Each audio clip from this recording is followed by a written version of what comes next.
Okay, Dean Legge show here again. Matt DeBary joining us for another edition here. And today, Matt was the state champion, or was one half of the state championships in Atlanta. You got a chance to see two players who are certainly prospects that Georgia's keeping very close account of.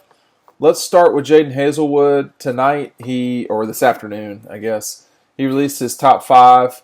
Not really a surprise that Georgia is on it, but nonetheless, that means that Georgia will have to fight it out with Oklahoma, Florida State, Miami, and somebody. Who am I missing? Tennessee. Tennessee. Yeah, I mean None of those seem like, with the exception of Oklahoma, none of those seem like unbelievable spots for him to wind up if you really want to throw the ball. yeah, this has been one recruitment that has been interesting to say the least. And again, yeah, I've put it on the message boards over on Dawgs before, but Georgia, Dean, I think still makes the most sense. I know he wants to go to a place where they throw the ball. Georgia's a run-heavy team. We all know that, but I mean, Oklahoma's really the team that's throwing the ball around, and we'll see what happens. He's got an official visit to Georgia this weekend. The whole staff is going to be in on there Yeah, and trying to close the already deal there. they were already in, going nuts on Twitter after the. Well, we should probably set up what he did. Jadon Haselwood, in my time watching receivers, is one of the better receivers that I've seen. I I'm agree. I'm not saying he's AJ Green, because what AJ possessed was the ability to. I mean, he has size that AJ doesn't have. He has the length, of course. So there's a lot that AJ has or possesses that Jadon does not have. Jadon, though, has wiggle, I think, that AJ doesn't have, and that's another conversation for another day. But Jadon, to put it in perspective, if you're comparing someone with AJ Green, that means they're pretty good. Yeah, AJ, Calvin Johnson, those were bigger guys, like longer, monster kind of guys. Julio Jones. Jadon Hazel was not like that. He's better. He's what he does very well. It's not this. He's a monster. So I've talked a lot. I'm sorry, I talked over you to some degree, but no, you're fine. I think he He's checks pretty the good. boxes. Yeah, he's pretty good. Um, yeah, you look at him as a receiver. He can do a lot on special teams. Obviously, he's a game-changing receiver with his speed. Um, he's got great hands. He makes it look easy, and he makes it look effortless. He can run a good route.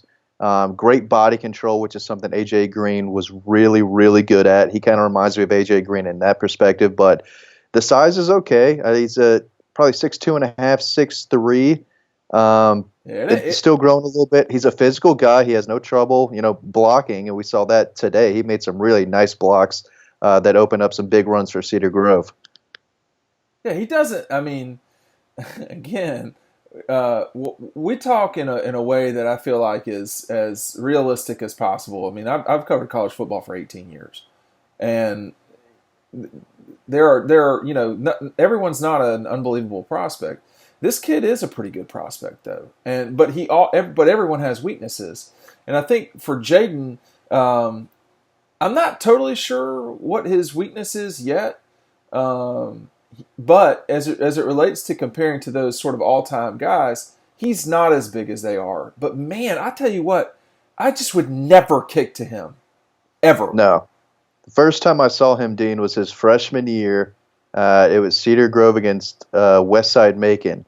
It feels like it was just yesterday, but he touched the ball, I think, only a handful of times in that game. But the first time he touched it, he took a screen pass, 80 yards for a touchdown for the game's first score, took another kickoff almost to the house, and that was as a freshman. You could tell then that this kid was going to be pretty special. He's been on everyone's radar for each year of his high school career. He's a five-star for a reason, and he made a five-star play today to win the state championship. Well, what he did was I understand. Peach is not just a bunch of schmucks. I mean, Peach County has been good for a long time, is good right now. I mean, they really got jobbed last year in the state championship game with some of the officiating, but Yeah.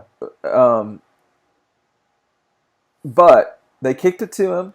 I guess they wanted to defend, and he burned them up. And I saw him do this in Charleston against Somerville. Again, another very good program. The other thing about Cedar Grove, man, and I don't have their schedule right in front of me here, but this season they played a brutal schedule, as brutal as they could play. And they went to Somerville and won. Obviously today they beat Peach County. They played in Alabama. They played a bunch of football games, not in Georgia, not in Atlanta. They traveled a lot. So they repeat. Did they repeat a state champion, or how did that work? Did they win last year? Yes, I believe so. I So know they that might 2 not have years been ago the they beat same. GAC. They might have lost in it last year. Now That that I might think be about right, it. but I know this is at least his second his second state championship.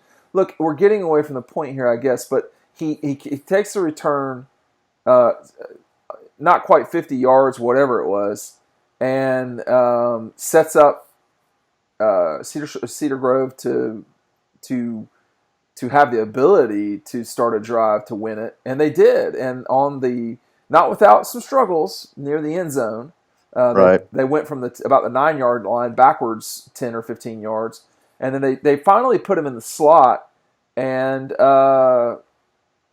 just Ran a post, yeah. I mean, right? it just Inside post. they just hit him on the final play of the game. He is it's not in high school. He is nearly unguardable. Especially one on one. Right, And when you get him that's in a the mismatch for when you anyone. get him in the slot, it's that's tougher for a defender to deal with. I would argue, but they made the plays, got the ball to him. He snatched it with two hands and held it up as he was going down, showing that he had possession of the ball. Not that it wasn't obvious, but it was a great catch. It was a championship play. And if you saw Jadon play today, that's the reason why he's so attractive for these football programs. I mean, the kid is he's got a lot of energy. He's dynamic. He can do a lot of things. Matt, he's really really good. And then of course tonight, this afternoon, he says, "Oh, by the way, these are my final five schools." So how does he navigate this last couple of weeks here? Well, he's deciding, was it January 5th at the Mm-hmm. All-Star game that he's competing at. So he's got a few weeks left. He's going to take an official visit to Georgia, and that's big. And they're going to come all out for him. And again, he proved today he is probably the best player in the state if you don't include Nolan Smith. And he's a guy they want badly.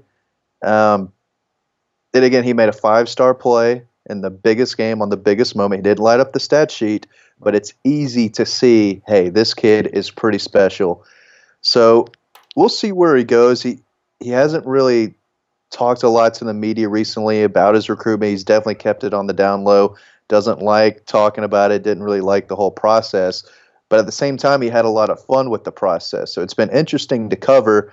We'll see. A lot of people still think Miami's the team to beat, but at this point, Dean, after we've seen what Kirby Smart's done the past few years, I'm not putting it past Smart to land this kid, especially when he's got his official visit this weekend. Kirby's going to do everything he can to land this special, special player, and I'm not going to put it past him. I think Georgia can absolutely get him, but they're going to have to fight, and they're going to have to show him, hey, you can excel in this system and in our style of play. You can make plays, and you can go to the NFL.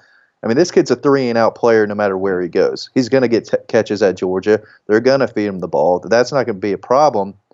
But I guess in his mind, it still is a little bit. But we'll see. Georgia's going to have their shot this weekend when he's on his official visit, and we'll see how it goes. But I definitely think Georgia's in the mix, but Miami is too. He's coming off a recent visit to Tennessee. They can offer him immediate playing time. That's what they're telling all the kids coming in, and you can't really blame them. That's what new programs do with a new coach. So they're selling the playing time. You see what Oklahoma's done. Their past two quarterbacks have won Heisman trophies. They're throwing the ball all over the place, so that's understandable. Auburn was never in the mix. I know Auburn was a team that hosted him here and there. I knew Auburn was not going to be in the mix there, but and Florida State is a team that has kind of come on in recent weeks. He took a visit down there, so I think all these teams think they've got a shot. But if you ask me, I do still think it's down to Georgia and Miami with his visit coming to Georgia this weekend. So it'll be interesting to watch. The thing about Jadon, I don't know the kid. I mean, obviously, no one. How can anyone ever really know these kids unless they go to high school with them and all this stuff? It's Right. impossible for media Yeah. members. So I think part of what's going on here is he was committed to Georgia forever, and then backed away after the Tennessee game, and he has certainly gone everywhere since. I mean, Miami, Tennessee, etc., Florida State. And if you follow him on social media, he has enjoyed the process. He's not enjoyed talking about what he's going to do eventually, Right. but he's enjoyed the process. Now that rubs people the wrong way. It just does. Yeah. And the other thing I'd say is too that rubs people the wrong way is, I mean, it's the connection. I mean, it's obvious that he's got a very big affinity for Adidas products, and I don't think there's. I mean, I I don't. There's a reason why I don't wear Adidas typically, because it's not that easy for me to get in my size. Um, I have a size 16 shoe, and getting low top shoes that I want to wear for brands that are not New Balance, or it's tough. But that's neither here nor there. I got nothing against Adidas; it's a great company. But Jade loves Adidas. He he finds a lot of does. Adidas stuff He that fits loves him. it. And if you saw what he did today with his shoes, I mean, that's original and creative. Yeah. But a lot of people don't like that, and they think, this kid's a showboat. Which I would say, yeah, he is, because he's really good. He's a receiver. He's got an attitude about being really good, and I don't mean an attitude as in, he's pompous. He thinks he's good. He is good. So in defending the kid a little bit here, I just I think that no matter where he goes, he's going to have to be de-recruited. He's going to have to, no matter where he goes. Those are all really good programs, but he will be a part of a team in a way that he's a part of a team at Cedar Grove. He won't be the only spotlight person wherever he goes at those schools like he is at Cedar Grove. I mean, I grew up in DeKalb County. I understand. I mean, Cedar Grove has been good at sports, but not like they have been lately. It's really exploded for him, obviously. But He's a great teammate at Cedar Grove. I'll give him that. I mean, I think that he is all for the Saints, and He's a leader. it's just hard. I think it's hard for folks on the outside. And the kid is not. None of these kids are perfect, but Right. I think it's tough on the outside for folks to say, "Well, he decommitted from my school.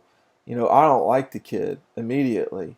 Well, I mean, Adam Anderson decommitted from LSU and went to Georgia, and Jake Fromm. Decommitted from Georgia, flipped to LSU, then flipped back. Well, I don't think I need to go any further than saying Jake Right. Fromm decommitted from Alabama. And I Right. do wonder if this kid didn't grow up in DeKalb County, wasn't, for lack of a better term, wasn't a black kid, and didn't have, all the adulations that he's getting. Would people really be that way about it? I don't know. I think that has something to do with it. Long story short, Jake Fromm can't do any wrong until he gets to Georgia, and then everybody hates him after LSU.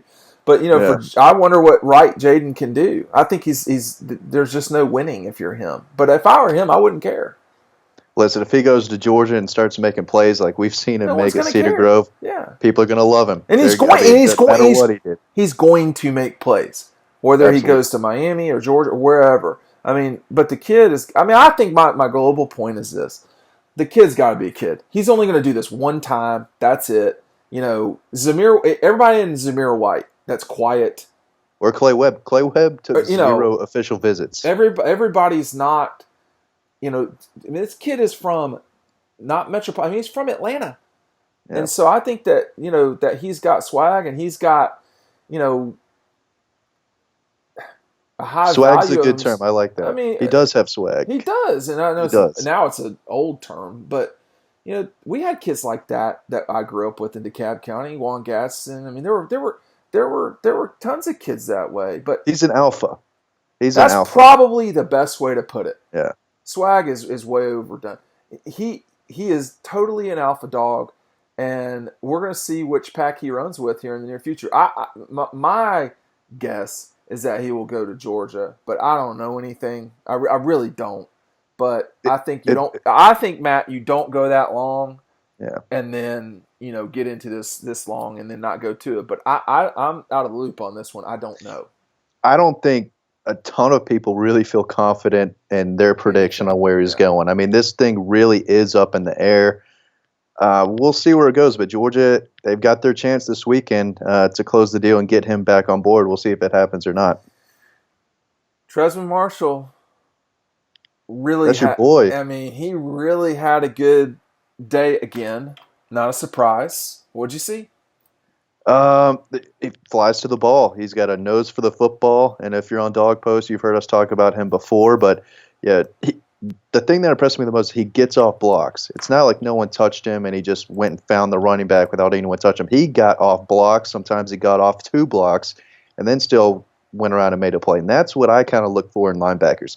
It's easy to run around and make plays when no one touches you. You go find the football, but he got off blocks, was real physical. Used his strength to throw guys away, then go and wrap up and make tackles. I didn't see him miss any tackles. But yeah, he showed some sideline to sideline stuff, but he's a thumper, man. If you try to run it between the tackles, he's going to come up and pop you. And that really impressed. Again, he made a handful of tackles. I don't know exactly how many, but it was more than I could count. And on the offensive side of the ball, too, he made some really tough runs at the end of the game, picked up some big yards that helped them seal the win. So another big day for Trezman Marshall. Tough, physical, passionate. I mean, he was really passionate, showed a lot of emotion on the sidelines before the game, during the game, after the game. He's the real deal, Dean. Yeah, I mean, I think he's good, man. I mean, my only drawback is this, he's just not long. But I mean, Yeah, look, you've got what you got. I mean, you and I talked about um, the breakdown with him the other day. That people can see on YouTube if they're listening to this. I mean, he he makes a lot of plays, and that's a big deal to me personally. I want to see kids make plays. And he's been a little bit wishy-washy, but on Monday, December 9th, I guess it was, or 10th, excuse me, yeah. 2018, because people are going to be listening to this in 15 years and wondering when it was. But coming up to his recruiting, he he was a little, I guess you could say slightly wishy-washy, but he firmed it up on that Monday. It doesn't seem like there's any way that he's going to go somewhere else at this stage. Him and the entire world, Nolan and Trayvon Walker, Trevon. yeah, Yeah. they all sort of said, "Hey, we're going to Georgia after Clay Webb." It seems to me like they're just kind of waiting around to spike the football, which they did. Yeah, I got a whole bunch of texts saying, "Hey, how many kids did Georgia get today? How many did they get, committed?" And I was like, "Well, only one with Clay Webb." But Right. again, if you're on Dog Post, we've said it a bunch. Nolan Smith is going to be a Bulldog. There's going to be some drama here and there, but Yeah, but kids going to Georgia. we're running out of time for drama Yeah, at this stage. I mean, there's really not yeah, much to wonder about at this yeah. stage. And Bill Norton. Bill Norton was going to Georgia the whole time. Tennessee came on hard. I know a lot of people, were wishy-washy if Bill Norton was going to stay in this class or move on, but I was told there was no way. He was 100% locked in on Georgia from the time he committed. He was on that official visit too, but Trezman's a guy who flirted with Tennessee a little bit, flirted with Auburn, flirted with Florida State, but he loves Glenn Schumann. They did a good job there, and I think he's maybe not 100%, probably 95%. I'd be very, very surprised if something crazy happened and he went somewhere else, but he was good to me. He gave me the scoop on when he was committing. So he's a fan of Dog Post. He told me he loved Glenn Schumann. I'll always love Trezman Marshall for that. He kept me updated the whole time. He's a heck of a player, man. He's He good. is. He really Yes, is he'll good. talk too. He'll talk, and he The- loves Glenn Schumann. He loves the staff over there. So I know he flirted with some other schools, but he's excited to be a Bulldog. All right, we're going to wrap it up here. 19 commitments for Georgia this second. I don't think. I mean, that could change before the weekend, of course. with Keegan going on Friday, possibly. But for the most part, this class is going to be rolling into next Wednesday. You're going to have to wait on Jadon Hazelton. You're going to have to, Hazelwood. You're going to have to wait on the kid. Tyreek Stevenson. You're going to have to wait on Tyreek Stevenson. There's a couple of kids you got to wait on. For the most part, though, this group is what it is. And you've got a couple of guys after, in the second signing period, but we can talk about that soon. Matt, both kids today that are Georgia targets or commits won their state championship games. One in dramatic fashion with Jadon, the way he did it. Very emotional. The other thing about Jadon, he's extreme. He is very emotional. Yeah. Yeah, he is very It's not emotional. just because it was the state championship. He's like that all the time. I Bainbridge won in 4 overtimes today. Great games today in the state championship. I always wondered if Dominique Sanders was too emotional. I mean, he went to the same high school I did at Tucker. Yeah. And Dominique was not too emotional. Dominique was just a hell of a player. Yeah. I wonder if Jadon is in the same, boat. And the other thing is too, man, I mean, he has been identified for a long time as a star player, and but tonight, I don't really know how else you could possibly better into a high school career than, on the final play of the game, winning the state championship with you snagging the ball right out of thin air. And everyone will remember it. Everyone watched it. Twitter blew up. I mean, this was a statement for him ending his high school career, a brilliant high school career for Jadon Haselwood, and he couldn't have ended it even better. And now it's on to see where he wants to play at the next level.